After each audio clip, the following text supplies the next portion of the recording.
Salut à tous, ravi de vous trouver sur canalturf.com pour évoquer le programme de ce mardi 5 juin. Le Quintet aura pour cadre l'hippodrome de Vichy. Il s'adresse aux trotteurs et l'épreuve est bien composée puisqu'on retrouve au départ de cette compétition des trotteurs de qualité, à commencer par notre favori numéro 7 Colonel. C'est un cheval qui est en forme, il a mieux fini que l'indique son dernier classement brut à Anguin. Auparavant il avait signé 2 probants succès.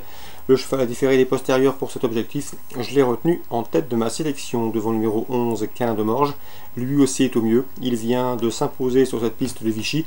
Il se plaît d'ailleurs sur les bols de l'Allier puisqu'il compte déjà 7 podiums en 8 courses courues à Vichy. Sachez également qu'il a remporté cette course l'an dernier.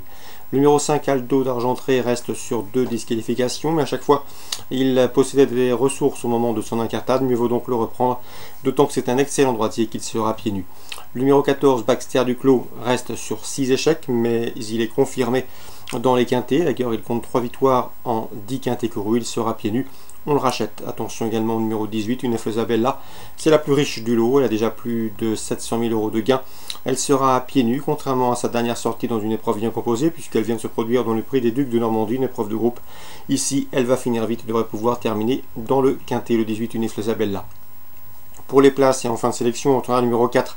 C'est Dream de Nilren, le seul 5 ans départ de cette course. Le cheval vient de se classer 4e en gain en devançant Colonel. On s'en méfiera. Le numéro 12, Haribomix, peut se targuer d'avoir partagé la victoire avec un certain Aubryon du Gers à l'occasion d'une étape du GNT. Celle disputée, c'était dans le sud-ouest dernièrement. Mieux vaut donc s'en méfier. Et le numéro 15, Vanderlof qui sera déféré les 4 pieds. Ce n'était pas le cas lors de ces 2 dernières sorties. Il faut y voir un signe de confiance, d'autant que le cheval a déjà gagné sur ce tracé. C'était il y a 2 ans. Donc le numéro 15 Vanderlof, outsider intéressant.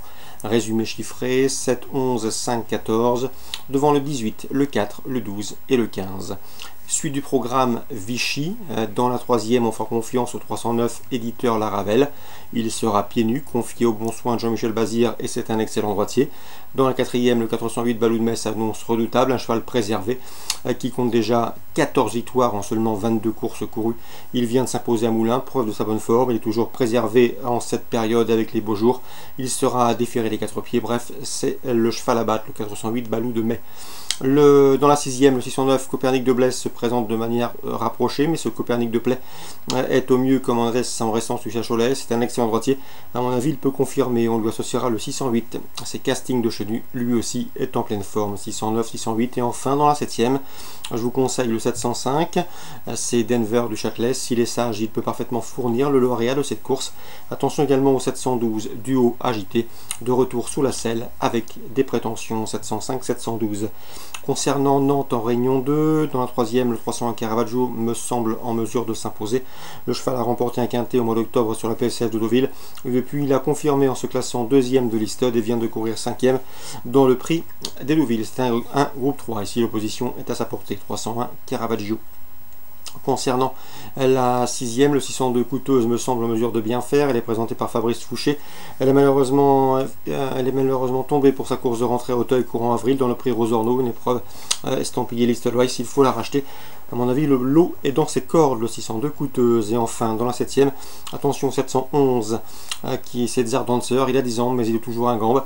C'est un cheval qui affronte des adversaires à sa portée pour son retour sur le steeple. 711, Tsar Dancer. Dans la 8e, 802 Économe.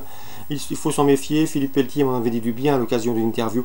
Ce 4 ans me semble également en mesure de se mettre en évidence. Donc pour Nantes Réunion 2, la 3e, le 1 Caravaggio. La 6e, le 2 Coûteuse. La 7e, le 11 Zardancer et la 8e, le 2 Économe. Vincennes Réunion 5, dans la 3e, on fera confiance au 311 Caduceus des Beaux.